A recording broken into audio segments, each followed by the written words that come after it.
them apart, but now they're together. They're two wacky gringos in all kinds of weather. When it's sunny, they're funny. When it's rainy, they're zany. They're two gringos who sometimes do bits. Hi, good morning, after, evening, noon, everybody. I'm Patrick. And I'm Mike, and this is Bit Gringos. We are. And here we are. There's two of us. One of us is in California. Yes, I'm actually right in the middle of a highway, as you can see here. Yeah, that seems dangerous to me, but I think this is Wyoming, so you live your life on the edge. In the background here, yes. I'm a traveler. I get around so much. And as people will notice, I never leave the kitchen. I'm always in the kitchen, my kitchen. You haven't left the kitchen since March 12th, I believe. I have not. I have not left the kitchen. All right. Well, how are you feeling? I feel okay. I'm tired. Of course, we were discussing the unfortunate passing of a friend of ours. Yeah, that's kind local to Boquete. Somebody who, very unique person and had ties to the theater community and. Yeah, indeed. Yeah, our friend Ken Walden passed away. I believe it was Saturday. We don't know anything about. There's no information really on what happened to him. There's a lot of speculation. Very details. Yeah, but we don't have actual details, and until we do, I think let's not speculate on anything. Let's find out what we find out. But we have to say we're very shocked and saddened to hear this news. And I've said before, I may have mentioned him actually at times because he was the absolute first person to bring this pandemic, this virus, to my attention. Way before anybody knew anything about it, had ever heard of it. And he was telling us to buy these masks and, letting us know that this is going to happen, which a group of us who meet on a regular basis at Sugar and Spice in town, we kind of poo-pooed it for a long time, Yeah. And because it seemed kind of crazy at the time, but sure enough, the things that he said about this virus came to be true. It came true, and it's even crazier than you thought it was. Much crazier, yeah. Yeah. When was that? Like back in January, December, when he said that? I think it was around then. Yeah, it was certainly way before the virus. Anybody had ever heard of this virus? So. Perhaps I'm thinking maybe the end of last year. Yeah, he was telling us about it, and we just couldn't believe it. No, not a bit. And he was such a gentleman because even if how people can be sarcastic and laugh, he had a great attitude about himself. He did. Self-deprecating, Southern gentleman. He was really he had that smooth Southern drawl. He did. Very Southern and very. I believe he was from Alabama. I think he's got kids from Alabama. Yeah. And great stories. He had great stories. I don't know if you know this. He worked in that theater. Some summer when he was in college or something like that in Los Angeles, the Grauman Theater. The Groundlings? Grauman. No, that movie theater? Or Grauman's Chinese. Theater? Yeah. Oh, wow, I did not know that. Yeah. Cool. And he help just people put their hands in cement and stuff like that. Yeah. He had great stories of things that happen outside of Alabama, like he went back to Alabama, but Oh wow. Yeah, we'll miss you, Ken. He was a good guy. Yeah, we will. All right. Well, So, what else? Anything else happening in the high mountain territory of Panama, where you're currently residing right now? Not really. I mean, we're trying to just make sense of this whole virus thing and live through it. And the news that we get from the United States is not encouraging at all. It's very scary. I'm in the United States, and I guarantee you, it You is not are. encouraging. Yes, And that's why you're in the middle of the highway. You just want to be as far away from everybody as possible. Hey, given the state of things, I think it's about as safe as any place else. Right. Wait, I gotta go. Okay. He missed me. The thing that if you that I don't really understand, I know that there are so many people that want to get back to whatever kind of normal we can have, which means businesses opening up and schools and everything. But I just don't understand how they're going to open up schools, because every time they seem to open a school, they have a bunch of students who get the virus, and then they have to be secluded and quarantined. And I don't know. It just seems like we have to. Of course, neither one of us is an expert in this field. I don't know how many experts there are, but there's like millions of them, and I'm friends with every one of them on Facebook. Facebook experts. Yes, we all got our degrees from Google University. Yeah. So we all know pretty much everything there is to know about, the pandemic, economy. I'm more of a Wikipedia bulldog. Wikipedia bulldogs. Yeah. Yeah, I don't know. First of all, I think making sense out of all of this is just a bad idea. You're gonna hurt yourself. You're gonna sprain something, Yeah. But your other point, though, surviving it, that's the tough part. But that's the important part. I mean, we got to do what we got to do, I suppose, and that may involve, being crazy once in a while. Well, I think what's tougher for me is I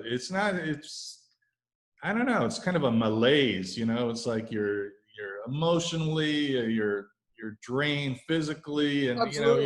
you're just doing nothing. It's like I don't know. I told somebody the other day that I feel like each month of the virus might equal like 6 months, normal months, and I feel like I've aged over these 5 months, way more than 5 months. I feel like it's been. Are those extra months that are adding to your life or taking off from your life? Are they? Well, they're probably taking off, and I think maybe when we get normal, the opposite will happen. When you hit the regular kind of life, then a month will deduct from those virus months. Oh, I see. That's my theory anyway, and I'm sticking to it. Hey, that's a good theory. That sounds good to me. Yeah. Maybe. Well, here's the thing. It may be taking months off your life, but seems like forever. Yes. Yeah. Yes. Yeah. It feels like forever. And I think I keep saying also, Pilar and I have to watch Groundhog Day. It just seems like if you've seen the movie Groundhog Day, it's many like times, yes, the same day over and over and over again. What are we going to do today? Well, nothing, just like yesterday. Yes. A big day is going to the supermarket. I think, well, maybe this is one giant, massive Groundhog Day experiment. And, in the movie, the only way he got past it was to realize there were people outside of himself that were more important or as important. And he had to realize that he had to stop being a dick. Excuse my language. So what are you saying? It's all my fault? You're blaming it all on me. You got to be nicer to people. You got to be a lot nicer to people, Michael. We all have to. We all have to be nicer. We have to give homeless people sandwiches, or drive by with a hose and give them a shower or something. I don't know. Don't fight people over the mask. I don't get that. I have the right not to wear a mask and infect you. Huh. Yeah. Yeah, I've got to, remember to not pepper spray people I see out in public without a mask on, because Yeah. that's rude as well, so. It's rude and also scary to think that this whole thing can implode to some kind of, what do they call those movies where the whole world is destroyed? One of those, it's a Apocalypse. Yeah. Yeah, post-apocalyptic, Well, where people will be, who knows? one thing I'm I'm thinking is this whole event is going to push us faster to the reality of the Jetsons. Now, I think I think we're going to skip right over the flying cars. It's a Jetsons Star Trek reality. We're going to skip right over the flying cars and go straight to transporters. And I think the wall-sized entertainment viewing television screen will become a thing of the very near future, because we're all doing everything virtually. We're Zooming, but we all miss human contact. The closest we're going to get to that is making our Zoom videos life-sized. So look for that in the When near. you say transporters, are you talking about that thing where you can transport yourself to another place? Yeah, the Scotty beam me up kind of a thing. Not the Jason Statham movies, which I enjoy immensely. Well, that would be great, because that would solve, if somebody is working on that, please finish up, because that would be great. No more, airports and airlines and right. You could beam yourself to, to another continent, another country. I could be in the very next room where you are right now. Right.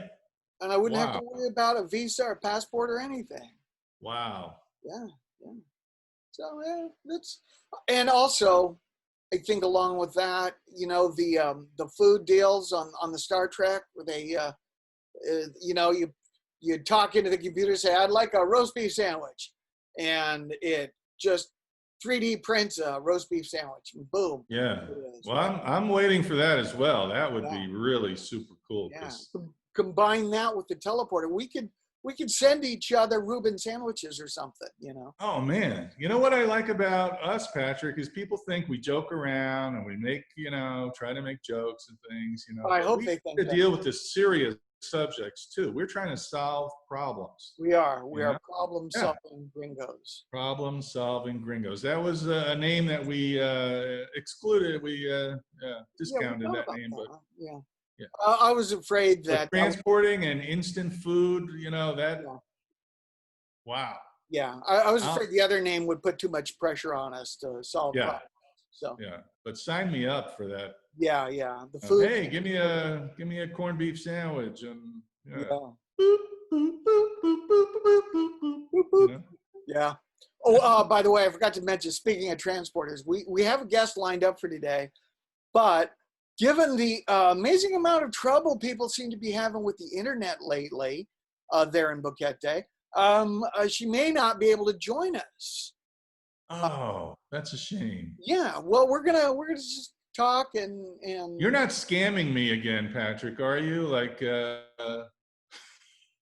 No, I would never do that, Michael. No, I know we did have a guest lined up. And, yes, so hopefully she'll be able to join us, and if not, we'll talk about her and all the great things that happened. Sure. Sure. Yeah. So there you go. That is one of the things people talk about. People that are asking about moving to Panama, those constant questions. Can you get this and can you find that, and how is the internet, and and usually everything is fine. I mean, here I am on the internet. Well, I would say 90% of the time the internet is fine. Yeah. And it's no worse than any other place. In fact, one of our shows we had to postpone for 4 days. Well, one we had to postpone for 4 days because your internet went out, and one we had to postpone for a couple of days because my internet was not working correctly. So worldwide problem, first world, second world, third world, all the world problem. All worlds, all the world. Yeah. And also this, I'm surprised it's not raining right now because for the last couple of shows, I think it's been a downpour outside. Yeah. And, you know, this is the rainy season. And if you don't like rain, Boquete may not be the place for you. But I'm not going to say it rains all the time, you know, or all day long. Yeah. But there is going to be rain. There will be rain. And let's see, this is August, right? August, September, October are kind of the rainiest of the rainy season, right? Especially, I think October is when the heaviest uvia drops. But no snow, no snow. I have not experienced snow yet in Boquete. I'm so happy about that. If you're into skiing and snowmobiling, that's probably not the place for you. Not the place. Okay. But if you're into weed whacking and raking, this is a great place for you. Yeah. I was thinking of that the other day. In fact, I was helping out a friend. I moonlight here part-time as a gardener, which is odd.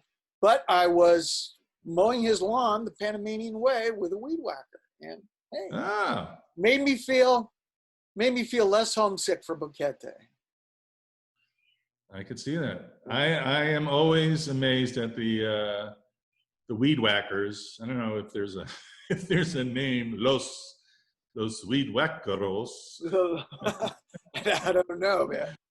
I don't know. No, because it's a real deal here. I mean, they have that. You know, we talked about it. That apron, that big apron, and boots, and goggles, and they get that samurai look going on. Samurai, yeah, they look like samurais. The first time I approached somebody that was, you know, weed whacking and dressing like that, I didn't see the weed whacker at first. You know, I just kind of saw the samurai looking outfit. I was a little fearful. I was a little nervous, but I decided to keep walking. And he saw me. He stopped weed whacking. He put up his visor. He said, "Buen dia." And, you know, I said, "Buen dia." And everything was groovy. Another thing you have to get used to here in Panama is seeing people walk around with machetes, you know, machete. Oh, yeah. You know? You don't see that a lot in New York, you know, really. And if you do, you know, you need to be running. Yeah. The other way. Yeah. If you do, you better skedaddle. I would say about my second day in Boquete, I'm walking down the hill towards town, and two dudes in high rubber boots, machetes, and man purses, I know they have better names, were walking towards me. And, you know, I still had my LA fight or flight reaction. I went across the street. I'm like, dudes and machetes. And I, you know, of course, I later found out now they're just dudes coming home from work. Coming home from work or going to work. Or coffee all day. I had to, I couldn't believe when I moved here that you can just go in the store. You can go in almost any store. And they have a huge rack of, you know, like a hardware store or something, a huge rack of machetes. Oh, yeah. And they come in different sizes, which I thought everyone had. There's little petite ones, you know, for the ladies. There's short ones and there's long ones. So I have a long one and a short one. And I had to cut down some things just yesterday. And after about 5 minutes, I thought I was going to keel over, you know.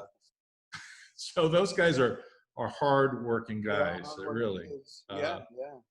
And if you see an older person, I mean our age or around our age, they've been doing it their whole life, you know, because really I did it for 5-10 minutes and I needed a day to recover. Absolutely. When I do a day of any kind of work like that, I need a whole day to recover from it. Yeah. These guys, they've been doing it their whole life. They're strong as oxes. I mean, they're just one solid muscle, you know. The people in their 70s and 80s, you know, and they can still work 8 hours out there doing this stuff.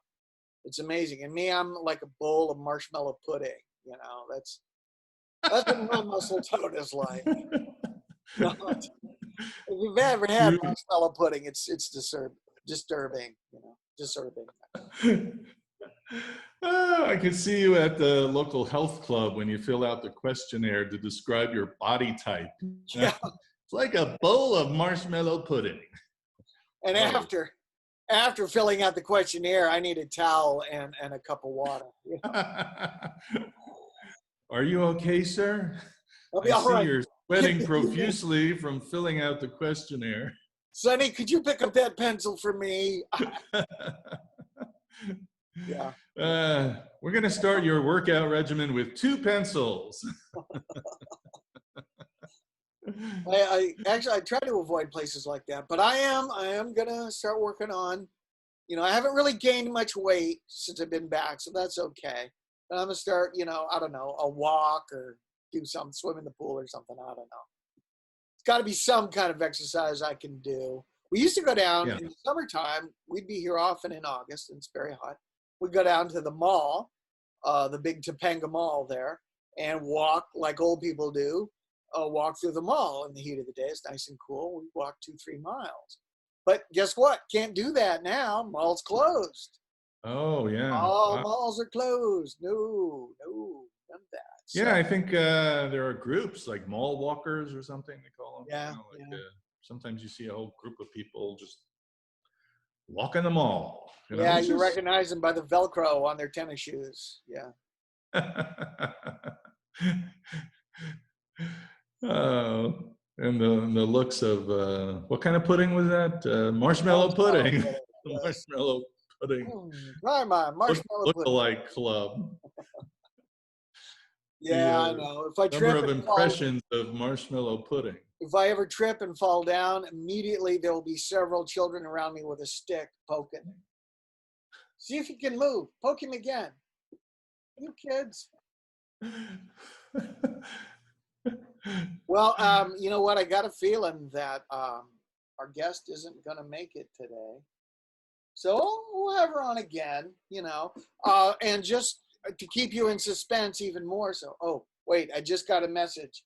That may be someone. Okay, well. Okay, hold on a second. Let me hold on. Let me show suspense. Okay, show suspense. Incredible acting abilities. Our guest today, hold it, say suspenseful. Okay. Nope, not her. Our guest today was going to be the world famous Jackie Lang of Panama Relocation Tours. Yes. She's responsible for helping people get into the place they want to be. She'll take you the tour. They show all around, all the areas, not just Boquete, but many of the areas around Panama. Yeah. And she's a fabulous resource and a really nice, lovely person. So we were going to have her on and make her do all the talking. And instead, we had to do all the talking today. We have to do all the talking. We're not that prepared. But let me just say that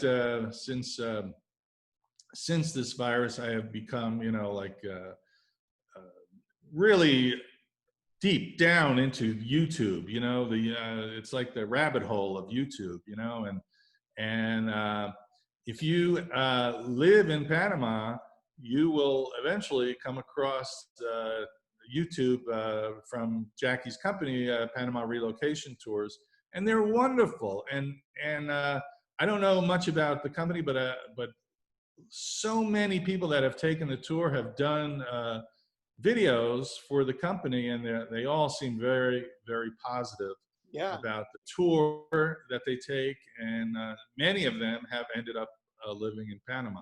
So if anybody wants to do some homework before Jackie Lang gets here, I would recommend highly just searching on Panama Relocation Tours in YouTube and finding out what it's all about. They must have an incredible tour, you know. Really. They do. You could see every so often, you know, we'd be at the Tuesday market. You could tell when one of Jackie's tours was in town. Right. Suddenly, the population tripled in size. That's right. And we, I don't know if you've been to some of the local establishments. I know when my band was playing in some places, the bus would pull up and all these people would be having dinner or something, and we'd be entertaining them, and they, be having some fun and food, and man, it seems like so long ago, doesn't it, Patrick? So long ago. I mean, so long ago. Yeah, wow. Just long. And really, it was what, February, March. February, We yeah. were still Yeah. doing stuff, you This is know. what happens, though. We talk about the virus, we get depressed, and we talk about before the virus, and then we get depressed, and But yeah. hey, let me ask you this, Michael. On Jackie's tours, does she talk about the bugs? No, Oh, no. yeah. Well, the individuals may, but I am the only one, I think, who warns people About the bugs. because Jackie obviously wants people to come to Panama. And I, on the other hand, think we have enough people. No, if you want to come, come. But just be aware of the enormous bugs. You know, there's a couple of things I found that's really important to do. And I'm cool with bugs. I don't love them like everyone, but they don't freak me out quite as much anymore as they used to, I guess. When you go, after you take a shower or a bath, when you go to get your towel, be sure to give it a shake. I call it the spider shake. Give your towel a shake a couple of times, because it's happened to me once on more than one occasion. Go to grab my towel, and there is a huntsman spider the size of your face on the back of it. I don't want to scare people too much, but we do have those spiders. They're not deadly. They won't kill you. Well, some of them might. I don't know. But they're very kind of creepy looking. So, just give a gentle shake there. Patrick, I think I've mentioned this. This is absolutely true. I had a scorpion fall onto my chest from a ceiling fan while I was sitting in my living room watching television. Landed right here on my chest, right here. I didn't know what it was at first. I freaked out and just wiped it away. Yeah. And then saw that it was a scorpion, some kind of commando, like trained by the Israelis. Scorpion. I don't know what it was. Yeah, it was a Mossad. It was a Mossad. Mossad scorpion. That I don't know if it was trying to kill me or what, but did he sting you? No, did not sting me. All right, good. I managed to just flick it away, and I killed that scorpion later on, or Pilar did. I'm not really sure. Send him to heaven, one way or another. Well, you know what? Here's on the good side. The scorpions in Boquete, they won't kill you either if they sting you. Unlike the scorpions in California here in the Mojave Desert, some of those will kill you. Yeah. Scorpions are pretty ugly animals. Yeah, I believe they're related to spiders. I believe they're in the arachnid family. They could be, but it's I don't necessarily like spiders, but I don't mind spiders. But scorpions are the skinhead punks of the spider world. Yeah. I had a spider, Sammy, live in my bathroom for 3 months. We got along fine. I had no problem with spiders. Yeah, we had a bathroom spider. He kept to himself in the corner, ate the bugs. Yeah. Never. I said hi to him all the time. He lived under a mirror, that was just off the wall. I had to bring him a sandwich once in a while, but that was yeah. Very easy to get along with. Yeah. They're all right. But yeah, if you're thinking about coming to Boquete or Panama, just be aware. Okay? Be aware, keep your Not eyes everything is chicken and rice and beans. Sorry. Sorry, I got preoccupied with myself there for a minute. I'm sorry, I wasn't listening to you. Yeah, I wasn't listening to me either. I was just looking at you like you're one of those makeup tutorials for a 60-year-old man. You're a 60-year-old man and you're tired of your looks. I did groom up a little today. I was getting really shaggy. I started getting that Civil War colonel look on the beard there. The hair over here was kind of poking out. So. Colonel Reynolds, we have a big problem. Just call me Yosemite Patrick. Yeah, but got to do something once in a while, Yeah. Anyway, you know what? We're just about out of time. Wow. I have a Wow. tour. Yeah, That's, this half hour has just whipped right by. yes, it Yeah. has. Yes, it Sadly, our has. guest was unable to join us, but you know what? That's the way it is in the Well, we did a little bit of promotion. yeah, We again remembered our friend Ken, who is no longer with us, and yeah. very saddened to hear that. It is a little bit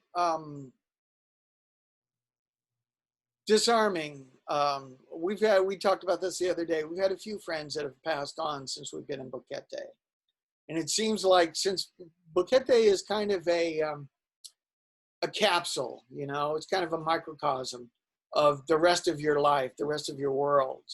So everybody who come, and a lot of the people that come to Boquete, they're older people, but it's not Yeah. just older people that we know who have passed away. We've had several friends now that have moved on to the great coffee finca in the sky, and you know, I'm very happy for the relationships I've had with all of those people. You know, even though my time with them was short, or their time with me was short, um, I'm very enriched to have known many of these people that have passed on, and you know, I really look forward to getting back to Boquete and carrying on relationships in person with so many of the people I know and love there. You know. Well, can I just ask you one question about the great coffee finca in Yes, in the the sky. sky or wherever it is? Yeah. When you pass on, are you drinking coffee there or are you picking coffee there? Because I'd rather be drinking the Oh, coffee. you be drinking it, yeah. Oh, great. Okay. Woo. Yeah, it gets magically picked, you know, from the heavenly Oh, coffee okay. trees. Okay. That makes Uh, it sound a whole lot better, really. Instantly roasted to your satisfaction, and you drink That coffee all day long, man. I feel a lot better about everything right now. Thank you, Patrick, because I thought if I have to look forward to, you know, a lifetime or eternity of picking coffee, Oh, shit, yeah. I Well, mean, yeah, there's the great coffee finca in the sky, and then there's the bad coffee finca down below. oh, the bad. I don't think Yeah. I'm going to the One of those, that's where you go. bad And yeah, you'll be coffee picking coffee finca. for the people in the finca up here in the skies. Yeah, I think that may be how it works. Yeah, Yeah. yeah. I hope next door there's like a wonderful ice cream store in the sky too. Well, of course there would be. Why wouldn't there? Or bakery, you know. I think it's your afterlife. You can create it any way you want. I don't know. Oh, wow. Now I feel really good about it. We have to I'm, hang out more, I'm really Patrick. short on proof of what happened. So it's all, again, what? Speculation. Nobody has proof. Does anybody have proof? No. Well, so a lot of folks believe they do, Well, I don't well. know. We'll see. One way or another. We'll see. All right, Michael. Well, I hope you have a great week, a better week. Let us Yes. hope no more of our friends pass on this week. Let's Well, put that off let's for a hope while. the best for everybody, and I hope you have a great week. And let's hope everybody stays safe and we can end this virus as quickly as possible. Please let us. All right, buddy. Yeah. Stay safe. Okay. Take care. I will talk to you soon. All right. Thanks for watching, people.